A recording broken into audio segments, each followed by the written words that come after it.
സുഹൃത്തുക്കളെ, പ്രമോദ് വരുന്നവണ്ണയാണ്. ഞാൻ ഇന്ന് മലമ്പുഴ പാർട്ടി ഓഫീസാ. ഇത് ഓരോ സഖാവും ഒരു പ്രസ്ഥാനമായിട്ട് മാറുന്നതാണ് മലമ്പുഴയിൽ കാണുന്നത്. അതായത് മഹാരഥന്മാർ ഭരിച്ച മലമ്പുഴ പ്രഭാരേട്ടൻ്റെ വിജയത്തിന് വേണ്ടിയിട്ട് സഖാക്കൾ ഒറ്റക്കെട്ടായിട്ട് കൈമേയ് മറന്ന് പ്രവർത്തിക്കുന്നതാണ് ഇവിടെ കണ്ടുവരുന്നത്.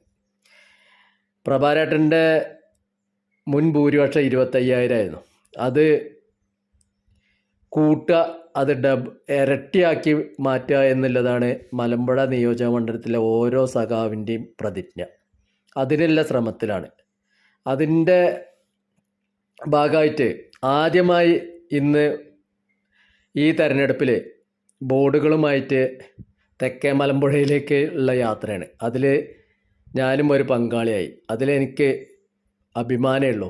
കാരണം 90 മുതൽ ഈ പ്രസ്ഥാനത്തിന് വേണ്ടിയിട്ട് SFIയിൽ മലമ്പുഴ LCയിൽ വർക്ക് ചെയ്ത ഒരാൾ, മുണ്ടൂർ ഏരിയ കമ്മിറ്റിയിൽ വർക്ക് ചെയ്ത ആൾ, SFIയുടെ ജില്ലാ കമ്മിറ്റിയിൽ വർക്ക് ചെയ്ത ആൾ എന്നുള്ള നിലയ്ക്ക് അഭിമാനമേ ഉള്ളൂ. അപ്പോൾ ഇന്ന് അതിൻ്റെ ഒപ്പം കൂടാൻ ഭാഗ്യം സിദ്ധിച്ചു.